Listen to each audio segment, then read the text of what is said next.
తాకట్లో ఉన్న మీ బంగారాన్ని విడిపించి ఆ రోజు ఆన్లైన్ రేటుకి కొంటాం. Sharma gold company.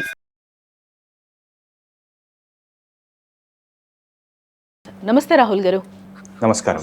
మామూలుగా మనం చూస్తే గోల్డ్ రేట్స్ రోజుకొకలాగా ఉంటున్నాయి. మనం ప్రెడిక్ట్ చేయలేకపోతున్నాం ఎలా ఉంటేనే గంట గంటకి మారుతున్న సిచ్యువేషన్స్ కూడా మనకి రెగ్యులర్గా 2 days నుంచి అయితే మనం చూస్తున్నాం. అసలు బంగారం రేట్స్ ఒక్క స్టేజ్కి వచ్చి అలా నిలబడతాయి అని అనుకునే రోజు వస్తుందంటారా? ఏమైనా తగ్గే అవకాశాలు కనిపిస్తున్నాయా రాహుల్ గారు? సో దీనికి క్వశ్చన్ జానకి గారు, ఫస్ట్ మనము బంగారం ఎందుకు పెరుగుతుంది అన్నది అర్థం చేసుకుందాము. దానికి ముందు ఇంతకు ముందు బంగారం అనేది స్టేబుల్ గా ఎప్పుడుందో అది కూడా చూసుకుందాం. సో మనం బేసిక్ గా అసలు ఎందుకు పెరుగుతుంది అన్నది చూసుకుంటే ఇదంతా స్టార్ట్ అయింది 2022లో. ఎప్పుడైతే రష్యా అనేది యూక్రెయిన్ పైన దాడి చేసిందో ఇప్పుడు అన్ని కంట్రీస్ కి, గ్లోబల్ గా ఉన్న అన్ని కంట్రీస్ కి ఇప్పుడు మన ఇండియాని చూసుకుంటే మన డబ్బులు వేరే కంట్రీస్ లో యూకేలో ఉంటాయి, యూరోప్ లో ఉంటాయి, ఇంకా అమెరికాలో కూడా American bonds, American pension funds, American treasuries ఇవన్నిట్లలో ఉంటాయి. సేమ్ రష్యా కూడా ఇదే అయింది. రష్యాలో $330 బిలియన్ అవి యూరోప్ లో ఉండే ఆ ఫండ్స్. $330 బిలియన్ ఏం చేసింది అని అంటే యూరోప్, ఇప్పుడు రష్యా ఎప్పుడైతే యూక్రెయిన్ పైన అటాక్ చేసిందో అప్పుడు అమెరికా యూరోప్ కి ఆదేశం ఇచ్చింది. ఏంటి అని అంటే వాళ్ళ డబ్బులు ఏవైతే ఉన్నాయో అవిటిని వదలకండి, దానిపైన శాంక్షన్ పెట్టేయండి, అవి డబ్బులు వాడకుండా చేయండి అని శాంక్షన్ పెట్టింది.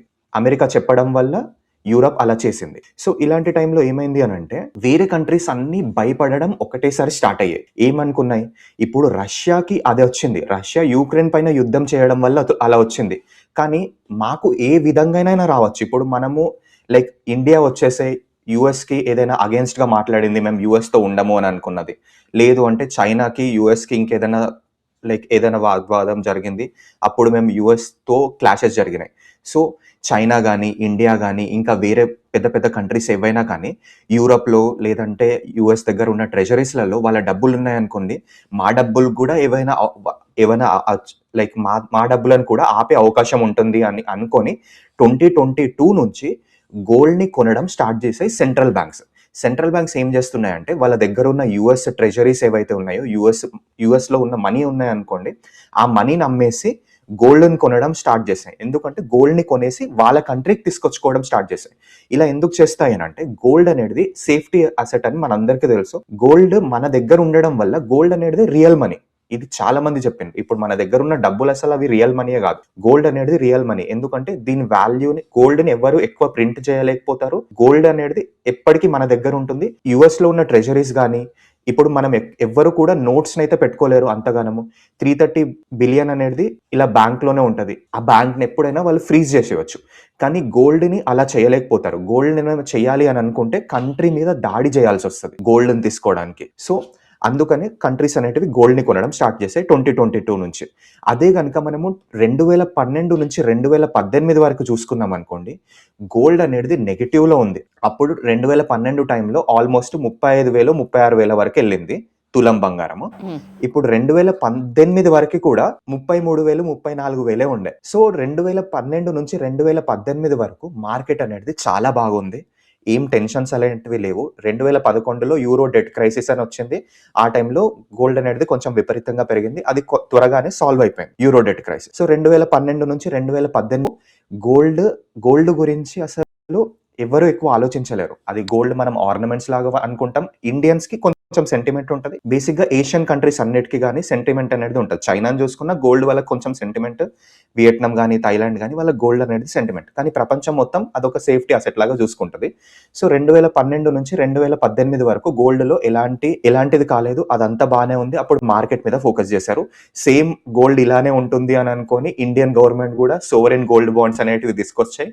సో కానీ 2022 నుంచి ఎప్పుడైతే గోల్డ్ అనేది పెరగడం స్టార్ట్ అయిందో ఇండియన్ గవర్నమెంట్ కూడా సోవరెన్ బాండ్స్ ని క్యాన్సిల్ చేసేసాయి. ఇప్పుడు దాని వల్ల ఇండియన్ గవర్నమెంట్ కూడా కొంచెం నష్టాలు అవుతున్నాయి సోవరెన్ గోల్డ్. రాహుల్ గారు, మధ్యలో కూడా మనం ఒక పెద్ద పాండమిక్ ని చూసాం. మనము కోవిడ్ వల్ల కూడా అప్పుడు టోటల్ మార్కెట్ కూడా కొంచెం స్తబ్దుగా ఉన్న సిచ్యువేషన్ కనిపించింది. అప్పుడు ఏంటంటే మనం బతుకుంటే చాలు అని అనుకున్నాం, కానీ బట్ మార్కెట్ మీద కూడా అంత ఎవరు చేసిన సిచ్యువేషన్స్ మనం ఆ టైంలో చూడలేదు కదా. సో అది నేను చెప్తున్నాను.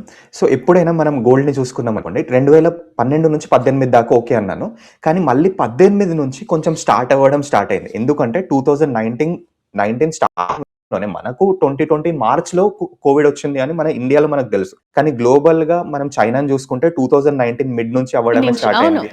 సో, గోల్డ్ అనేది ముందుగానే పసిగడుతది. సో, 2018 తర్వాత ఎండింగ్ నుంచి కొంచెం కొంచెం గోల్డ్ అనేది రైజ్ అవ్వడం స్టార్ట్ అయింది.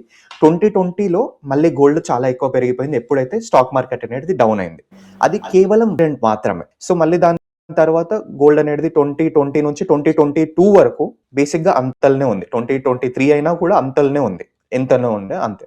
కానీ 2023, 2024ని చూసుకుంటే ఏమవుతుంది అంటే ప్రతిసారి 2008లో గోల్డ్ అనేది పెరిగింది. కాకపోతే అప్పుడు ఓన్లీ 1 ఇన్సిడెంట్ ఉండే గ్లోబల్ ఫైనాన్షియల్ క్రైసిస్.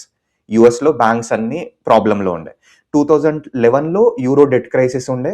అప్పుడు 1 ఇన్సిడెంట్.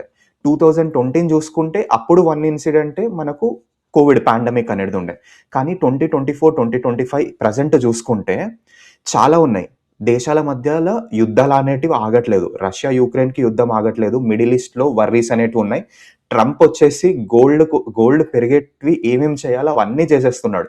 Interest rates తగ్గించమంటున్నాడు. ఇన్‌ఫ్లేషన్ అనేది పెరుగుతూ ఉంది. దాని తర్వాత మళ్ళీ టారిఫ్స్ అనేటివి పెడుతున్నాడు. దేశాల మధ్యలో గ్లోబల్ జియోపాలిటిక్స్ పరంగా చూసుకున్నా, గ్లోబల్ అన్సెట్ పరంగా చూసుకున్నా గానీ, కనీసం ఒక 4, 5 ఇన్సిడెంట్స్ అనేటివి ఇప్పటికి కంటిన్యూ అవుతూనే ఉన్నాయి. ఇవి ఎంతవరకు కంటిన్యూ అవుతాయో ఎవ్వరికీ కూడా తెలవదు. మనం గతంలో ఎప్పుడు చూసుకున్నా కూడా 2000 అయినా, 2008 అయినా, 2011 అయినా, 2020 అయినా ఇవన్నీ ఒకటే ఇన్సిడెంట్. 2000లో డాట్ కామ్ బబుల్ అదొకటే ఇన్సిడెంట్. కానీ ప్రెజెంట్ చాలా ఇన్సిడెంట్స్ ఉండడం వల్ల ఇవెప్పుడైతే కూల్ ఆఫ్ అవుతాయో అప్పుడు గోల్డ్ కొంచెం శాంతి అయ్యే అవకాశం ఉంటది. ఇంకా పెద్ద రీజన్ ఏంటి అంటే సెంట్రల్ బ్యాంక్స్ బయింగ్. ఇప్పుడు మీరు కొనడం వల్లనో, నేను కొనడం వల్లనో గోల్డ్ అనేది పెరగదు. సెంట్రల్ బ్యాంక్స్ కొన్ని లక్షల కోట్ల రూపాయలని గోల్డ్ కొనడంలో పెడుతూ ఉంటాయి. సెంట్రల్ బ్యాంక్స్‌కి గోల్డ్ ఎంతున్నది అన్న సందర్భం లేదు. వాళ్ళకి గోల్డ్ కావాలి అంతే. ఇప్పుడు మనం యూఎస్ డాలర్ పెరిగే టైంలో మనం ఎవ్వరము చూడలేము. యూఎస్ అనేది 1950s నుంచి 1950 కంటే ముందు నుంచే పెరగడం స్టార్ట్ అయింది. యూఎస్ అనేది ఎప్పుడైతే పెరుగుతుందో చాలా మంది యూఎస్‌లో ఇన్వెస్ట్ చేశారు కాబట్టి యూఎస్ అనేది చాలా ఎక్కువ పెరిగిపోయింది. కానీ ఇప్పుడు యూఎస్ మీద నమ్మకం లేదు కాబట్టి చాలా మంది అప్పుడు ఏం చేశారు, గోల్డ్‌ని అమ్మేసుకొని యూఎస్ డాలర్‌లలో ఇన్వెస్ట్ చేసుకున్నారు. ఇప్పుడు మళ్ళీ రివర్స్ అనేది ట్రెండ్ స్టార్ట్ అవుతుంది. ఇప్పుడు మనం సోషల్ మీడియా ఇవన్నీ చూడడం వల్ల గోల్డ్ అనేది పెరుగుతుంది అని అంటాం గానీ, మరి యూఎస్ గవర్నమెంట్ అనేది పెరిగే టైంలో ఎవరం కూడా చూడలేము. అప్పుడు సేమ్ రియాక్షన్ అనేది ఆపోజిట్ అవుతుంది. ఇప్పుడు సెంట్రల్ బ్యాంక్స్ ఎప్పుడైతే వాళ్ళకి నమ్మకం వస్తుందో అంత స్టేబుల్‌గా ఉంది అని అనుకుంటారో అప్పటి వరకు సెంట్రల్ బ్యాంక్స్ కొంటూనే ఉంటాయి గోల్డ్ అనేటివి. ఇప్పుడు ఇంకా కొత్త సెంట్రల్ బ్యాంక్స్ పోలాండ్ కూడా మొన్నటి నుంచి పోలాండ్ అమ్మింది. ఇప్పుడు మళ్ళీ రీసెంట్‌గా 150 టన్స్‌ని కొంటుంది.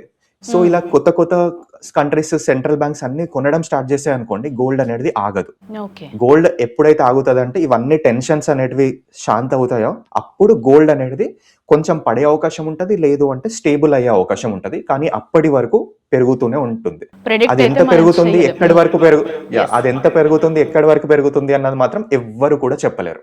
ఎందుకంటే ఓకే. బ్యాంక్స్‌కి అసలు అవసరం లేదు. గోల్డ్ $5,000 వచ్చింది, $6,000 వచ్చింది అని వాళ్ళకి సంబంధమే లేదు. వాళ్ళకి కావాల్సింది గోల్డ్ అంతే. వాళ్ళ దగ్గర దేశం జాగ్రత్త బాగుండాలి అనంటే గోల్డ్ అనేది మన దగ్గర ఉండాలి. ఎంత రేట్ ఉంది అదొకటే. అన్నది వాళ్ళకి సంబంధం ఉండదు. సో కాబట్టి ఈ ఉన్న సిచ్యువేషన్‌లో కొనాలి అని అనుకున్న వాళ్ళు ఏదో ఒక రూపంలో కొనిపెట్టుకోవడం అయితే బెటర్. ఎందుకంటే దీన్ని మనం ఏ విధంగానూ ప్రెడిక్ట్ చేయలేం కాబట్టి. సో, ఇంకోటండి నాకు చాలా మంది అడుగుతారు గోల్డ్ ఇప్పుడు కొనాలా వద్దా అని. ఫస్ట్ మీరు అర్థం చేసుకోవాల్సింది ఏంది అనంటే మనం ఎందుకు కొందాం అనుకుంటున్నాం? మీరు వాడడం కోసం కొందాం అనుకుంటున్నారా? లేదు అంటే ఇన్వెస్ట్‌మెంట్ అని కొందాం అనుకుంటున్నారా? మరి వాడడం కోసం కొందాం అంటే పెళ్లి ఉంది. వచ్చే సంవత్సరం పెళ్లి ఉంది అనుకుందాం. మీరు పెళ్లికి ఈ రోజు తీసుకున్నా, పెళ్లికి ఒక నెల ముందు తీసుకున్నా ఖచ్చితంగా తీసుకోవాల్సొస్తది. దాన్ని మనం అవాయిడ్ చేసుకోలేం. తీసుకునే క్వాంటిటీ మారుతుండొచ్చు కానీ తీసుకోవాలి ఖచ్చితంగా. మళ్ళీ పెళ్లి కోసం తీసుకున్నాక దాన్ని మనం ఒక 2 సంవత్సరాలకు అమ్ముకోం కదా! వచ్చే 20, 30, 50 సంవత్సరాలు లేదంటే జనరేషన్స్ పాస్ అయ్యే వరకు అలానే ఉంచుకుంటాం. సో, ఇలాంటి వాళ్ళసలు నేనిప్పుడు గోల్డ్ కొనాలా? వద్దా? అని ఆలోచించాల్సిన అవసరం లేదు. ఇప్పుడు పిల్లల పుట్టినరోజు వస్తది. లేదు అంటే తొట్లే వస్తది 21 డేస్‌ది. అలాంటి టైంలో ఏదైనా చైన్ ఏదైనా తీసుకుందాం అనుకుంటారు. దానికోసం మీరు ఆగి గోల్డ్ పెరుగుతుందనో, అరే వాళ్ళు చెప్పారు, వీళ్ళు చెప్పారు గోల్డ్ పడిపోతుంది అనంటే, వాళ్ళు చెప్పింది కేవలం ఇన్వెస్ట్‌మెంట్ పరంగా మాత్రమే. వాడడం కోసం చూసుకుంటే మాత్రం మీరు ఈ రోజు తీసుకోవాలనుకుంటున్నారా? తీసేసుకోండి. ఎందుకు అనంటే మీరు 20 రోజుల తర్వాత పడుతుండొచ్చు. కానీ పడినా కూడా మీకు లాంగ్ టర్మ్‌లో వచ్చే 20 సంవత్సరాల తర్వాత చూసుకుంటే మీ గోల్డ్ అనేది పెరుగుతది. ఆబ్వియస్‌గా పెరిగిపోతది. మీకు ఇప్పటికి 20 రోజులకి ఇప్పటికి కొంచెం ఒక గ్రామ్ ఎక్కువొస్తుండొచ్చు. లేదు అంటే తక్కువొచ్చి ఉండొచ్చు గూడా ఒకవేళ పెరిగిపోతే. సో, తీసుకోవాలి అని అనుకుంటే తీసేసుకోవచ్చు. దానికోసం మనకు అది ఆపుకోలేం. పెళ్లి కోసం గోల్డ్ పెరుగుతుంది గదా! అని గోల్డ్ తీసుకోకుండా ఆగం గదా! ఖచ్చితంగా తీసుకోవాల్సొస్తది. కరెక్ట్. తీసుకోవాలనుకుంటే తీసేసుకోండి. ఇన్వెస్ట్‌మెంట్ పరంగా ఆలోచిస్తే మాత్రము అప్పుడు ఆగండి. జాగ్రత్తగా చెక్ చేసుకోండి అని నేనైనా, ఎవ్వరైనా చెప్తారు. ఎందుకు అనంటే మన దగ్గర రూ. 5,00,000 ఉన్నాయి. ఇన్వెస్ట్‌మెంట్ పరంగా అంటే ఫస్ట్ ఆఫ్ ఆల్ జ్యువెలరీ అనేది ఇన్వెస్ట్‌మెంటే కాదు. ఎందుకు అనంటే దాని మీద మంచి జ్యువెలరీ షాప్‌కెళ్ళామనుకోండి 20-25% వరకు మేకింగ్ చార్జెస్ ఉంటాయి. 3% అనేది జీఎస్టీ ఉంటది. ఆన్ అన్ యావరేజ్‌గా 25% తీసుకున్నామనుకోండి. మీరు నెక్స్ట్ మంతే ఆ గోల్డ్ జ్యువెలరీని అమ్మేయడానికి పోతే మీరు 25% అక్కడ నష్టపోతారు. అందుకనే గోల్డ్ జ్యువెలరీ అనేది ఇన్వెస్ట్‌మెంట్ కాదు. గోల్డ్ బార్స్ గాని, గోల్డ్ కాయిన్స్ గాని ఇది మన దగ్గరనే గోల్డ్ ఉండాలి అనుకుంటే గోల్డ్ బార్స్ కానీ, గోల్డ్ కాయిన్స్ కానీ తీసుకోవచ్చు. దాని మీద కొంచెం జీఎస్టీ పే చేస్తాం. కొందరు మేకింగ్ చార్జెస్ అనేటివి తీసుకుంటారు. ఒకవేళ జీఎస్టీ కూడా నేను మేకింగ్ చార్జెస్ కూడా పే చేయొద్దు అనంటే అలాంటి టైంలో ఈటీఎఫ్స్‌లో గాని, మ్యూచువల్ ఫండ్స్‌లో గాని గోల్డ్ అనేది పెట్టుకోండి అని చెప్తాం. అంటే మీరు రాహుల్ గోల్డ్ గారు కొనాలా ఫైనల్ గా అయితే అంటే మొత్తంగా ఏం చెప్తున్నారంటే మన నీడుని బట్టి మనకి ఏ విధంగా కావాలనో ఒక క్లారిటీ ఉంటుంది. ఫంక్షన్ పెళ్ళో లేకపోతే పిల్లలకనో లేకపోతే Yeah. ఏదో ఒక విధంగా ఆర్నమెంట్ కొనుక్కోవాలి అనుకుంటే రైట్ టైం కొనుక్కోవచ్చు అని అయితే క్లియర్ గా చెప్తున్నారు. ఎందుకంటే దీన్ని మనం ప్రిడిక్ట్ right time చేయలేం కొనుక్కోవాలి. కాబట్టి ప్రిడిక్ట్ చేయలేం కాబట్టి ఉన్న సిచ్యువేషన్ బట్టి యాజ్ ఆఫ్ నౌ కొనుక్కోవడం ఎవరి అవసరాలకు తగ్గట్టు కొనుక్కుంటే బెటర్ అని చెప్తున్నారు. సో మీరు కూడా వ్యూవర్స్ కొనాలి అని అనుకుంటే రైట్ టైం అని చెప్తున్నారు. అనలిస్టులు అందరూ కూడా కొనుక్కోండి. ఎందుకంటే ఒకసారి పెరిగింది అని అంటే తగ్గే ఛాన్సెస్ చాలా తక్కువ అని కూడా చాలా మంది చెప్తూ ఉన్నారు. కాబట్టి ఇంకా తగ్గుతుందేమో ఆగుదాం అని అనుకుంటే మాత్రం వేస్ట్ చేసుకున్నట్టే అవుతుంది. రేపటి గురించి కాదు, నిన్నటి గురించి మనం ఆలోచించాలి. నిన్న తగ్గింది కదా, కొనుంటే బాగుండేదని బాధపడే రోజు ఖచ్చితంగా వస్తుంది. కాబట్టి మీరు కొనాలి అనుకుంటే ఖచ్చితంగా గోల్డ్ కొనుక్కోండి.